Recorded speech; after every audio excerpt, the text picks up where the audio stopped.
listening to ASOTU CON Sessions by Effectv, live from ASOTU CON 2023. Welcome to this episode of ASOTU CON Sessions for Effectv. I'm Michael Cirillo, sitting down with Alan Haig. Thanks so much for joining me here today. Thanks for having me, Michael. Okay, so I asked you the question, as I do most guests, what are you vibing on? And you said something about mergers and acquisitions. I got to get into this. When I see headlines like Asbury Auto Group, dropping another few billion on a dealer group in Utah and then turning around and buying a new dealer group over here, and I go, first of all, maybe I'm a simpleton and I can't comprehend billion. What are you seeing from your vantage point? What's happening right now? I think those deals are going to continue to happen. I think that the publicly traded auto retailers have discovered that their investors like growth. Yeah. And it's difficult to grow in an industry organically. So the way that larger retailers are growing is through acquisitions. And just about every dealership group now, publicly traded, is acquisitive. Right now we have a bidding war going on for a dealership group in the UK called Pendragon, where Penske is bidding on it, Lithia is bidding on it, and now AutoNation has entered the bidding as well. What is the implication of such large acquisition? I mean, it almost seems kind of like a Russian nesting doll of, small dealer group, maybe one or two stores, buys up two more, becomes, to get swallowed up by the slightly larger group, swallowed up by the slightly larger group, and then the publicly traded or maybe the larger privately owned. But in your opinion, what's the larger implication of such large acquisitions on the industry as a whole? Well, if we start at the beginning of it, I think that the typical dealer today has about two stores. They're probably in the same town. One might be a Ford, one might be a Nissan, for instance. And I think that the larger groups are betting that their size is going to help them to outcompete smaller dealers. If you look at Lithia, they've got driveway.com. If you go online, Sure. They have over 50,000 vehicles available for purchase there. They'll bring those vehicles to you for a fee. So the selection that Lithia can offer almost on a nationwide basis now is far greater than any local dealer can offer. Wow.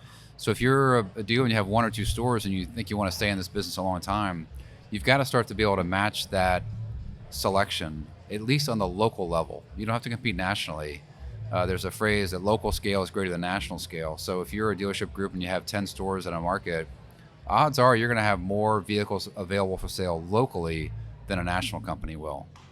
So we see smaller dealers growing as well. It's not just national firms growing. Interesting. The majority of the M&A is private dealers buying other private dealers. Okay. Probably 80% or 90% of the rooftops that trade this year will be private to private dealer groups.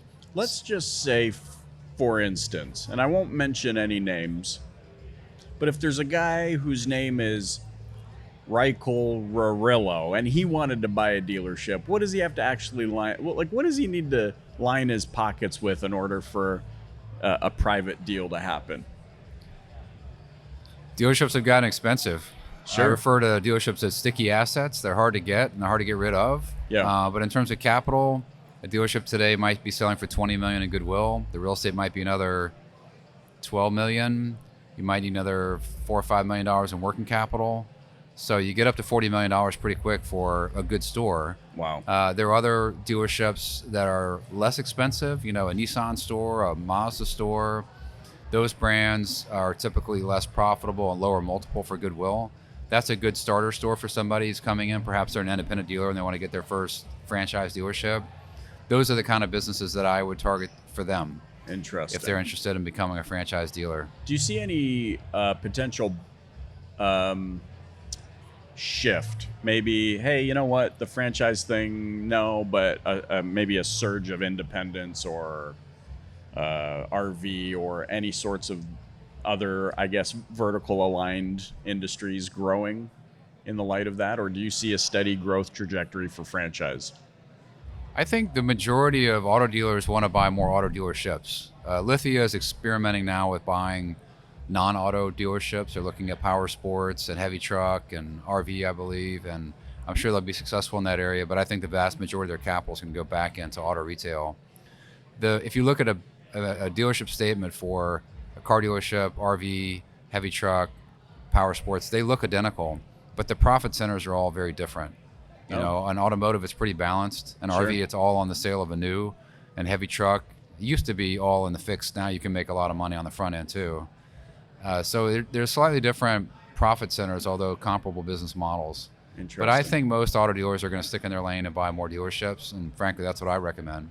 It's interesting, and I guess the reason I ask is because typically, historically, a lot of the narrative is always doom and gloom. Oh, this thing's happening in the industry. But I can't help but wonder, going back to my original question, well, if it's really that doom and gloom, why in the world are these publicly traded groups trying to acquire more? They're obviously seeing something. And of course, we have dealers here that are saying, no, I'm going to be buying more dealerships over the next 5-10 years. What are they seeing that the narrative in general is not understanding? Dealerships are historically been an excellent investment. The return on investment you get from a dealership exceeds almost any other asset class that I know of. Wow. I did a little research here. Over the past year, the stock values of the publicly traded auto retailers have gone up 20% more than the S&P 500. So compared to most investments out there, auto retailers have outperformed. If you look Wow. back over a 10-year period, the auto retailer stocks are trading 31% higher than if you invested in the S&P. So they're excellent investments. The cash, Courtney, buy me some stocks today in the the return on investment for the publicly traded dealers has been very positive. And so Whoa. investors are seeing that, and they're encouraging dealership groups to buy more dealerships. Is that the path to keep those numbers growing, is just more, or do you see a point where they maybe plateau a little bit? Like what's the, I guess, the data set, year set trend, or is that steady over how many years? So there are limits on how many dealerships the public companies can acquire. They all have framework agreements with the OEMs, certain OEMs, Toyota, Mercedes, et cetera, that has limited their ability to grow as many as they want, for instance. But I think there's going to become a virtuous circle where the larger you get, the more opportunities you have for consumers, the more options you have for vehicles, the more services you can provide to those customers. You can just afford to do them, versus if I had 1 or 2 stores, I couldn't have pickup and delivery within a giant region, for instance. I might be able to do it within 10 miles of my store. And I think you also begin to attract and retain more talent. So for instance, if you go and join a larger organization, your ability for upward movement may be greater than if you went to a dealership group that has 2 stores. You know, the 2 general managers there, and they're both in their 40s. The odds of them leaving anytime are low. If you went to a Lithia that's growing quickly, and you're a sales manager, they've got 400 locations. Right. The odds of an opening appearing in the next 5 years are extremely high. So I could see how Interesting. larger retailers, if they can outcompete the smaller one in terms of providing better service to customers, better opportunities, more selection, more convenience, perhaps eventually lower pricing, then you start to attract and retain the best people. You have more options. Customers gravitate towards you. You can more easily retain those customers because you have a full selection of brands you can offer those customers when they're ready to trade. Yeah.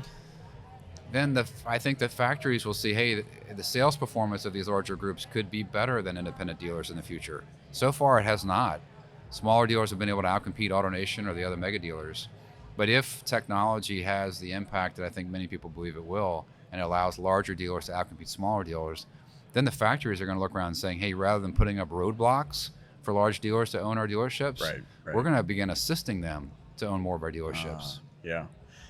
2 questions. First one is, how in the world did you get into doing what you do? Second, kind of slight off-sided question there is, when are you going to turn your brain into AI? Because I have no idea how you can just, boom, know as much as you know about this industry. Well, so I started my career doing investment banking. Okay. And that job is all about money. You know, how Sure. much are we going to raise? What's the interest rate going to be? What's our fee going to be? What's my bonus going to be? And that is a great way to learn about business, but it's a little bit boring in some ways. So when I got out of business school, I wanted to go join a real company that had operations and HR and real estate and IT and everything else. So I joined the Blockbuster family of businesses, Wayne Huizinga. Oh. And we sold Blockbuster to Viacom, and Wayne started AutoNation. So I took my little MBA hat and wrote a business plan for the new car company at AutoNation. They already had about 100 people working on the used car concept, which is basically like a CarMax. Yeah. And the board said, okay, that sounds good. Go buy dealerships. And I didn't know a single auto dealer. So they teamed me up with somebody from Southeast Toyota. And then eventually Mike Maroney joined AutoNation. They teamed the two of us up, and we were able to acquire quite a lot of stores. And since then, that's been my career. It's been a mix of auto retail and investment banking. And it's been a lot of fun. I would say that the best part of my job is being able to work with entrepreneurs and to serve them and their families. Wow. Because, if you're working as an employee of a dealership group, a large dealership group, it's a job. And it's one job on the way to the next job. Right. But when you're working for an entrepreneur or someone who owns the business, it's their life's work. It matters tremendously to them. So we have had great success representing our clients, and it's fun to bring them the offers and see them smile and see their family smile. And at this point in the cycle, where dealerships are worth twice as much as they were before the pandemic, the kind of offers that we're bringing to our clients are providing generational wealth to their families. Unreal. They're going to have a challenge of how do I invest that capital as opposed to going to work every day on the service drive. It delights me and enrages me at the same time, because I'm like, Dad, why, Dad? You had to do phone books? Like you couldn't have bought a dealership? No, I'm kidding. Alan, this has been tremendous. I'm so glad that we got to share some time together. How can those listening or watching learn more about you and your company and connect with you? Well, we issue a quarterly report called the Haig Report. It's available for free on our website. That tracks trends in auto retail and their impact on dealership values. And they can reach out to me directly at Alan, which is ALAN, at haigpartners.com. I love it. Alan Haig, thanks so much for joining me on ASOTU Con Sessions. Thanks for having me.